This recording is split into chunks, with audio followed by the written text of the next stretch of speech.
Saturday को 2700 रुपए बोरी बेड़ा हमारा घर को गया। कहाँ से ले आऊं? क्या करेगा? चोरी करेगा? हम गरीब लोग क्या करेगा?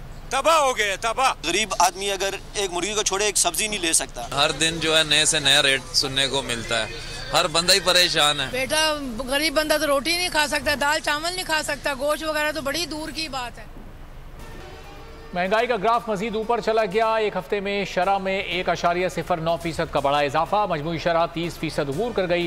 कराची में फी किलो आटा 150 रुपए पर पहुंच गया। मुर्गी के गोश्त की कीमत में 53 रुपए का इजाफा। बासमती चावल 7 रुपए महंगा हुआ। 20 किलो आटे की कीमत 78 रुपए से जायद बढ़ी। प्याज की फी किलो कीमत में 5 रुपए का इजाफा हुआ। 9 अशिया सस्ती हुई। अगर आपको ये वीडियो पसंद आई है तो हमारे चैनल को सब्सक्राइब करें और बेल आइकॉन पर क्लिक करें। 2022 बहुत सारे तोहफे भी देके गया पाकिस्तान की आवाम को। पाकिस्तान की आवाम को एक तोहफा ये दिया कि आवाम को पता चल गया कि पाकिस्तान का मीडिया क्या है। हक और सच का सफर साल 2022 में बोल रहा नंबर 1। हमने बहुत सारे शोज और ट्रांसमिशंस की। पूरा साल मुसलसल जदोजहद में निकल गया कि ये वोट ऑफ कॉन्फिडेंस के पीछे कौन लोग थे।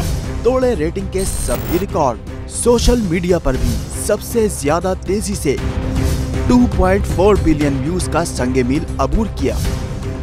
एंकर्स को भी आवाम में सबसे ज्यादा मकबूलियत मिली और सोशल मीडिया पर भी बोल रहा सब पर सब्सक्राइब करें और बेल दबाएं ताकि कोई खबर रह न जाए।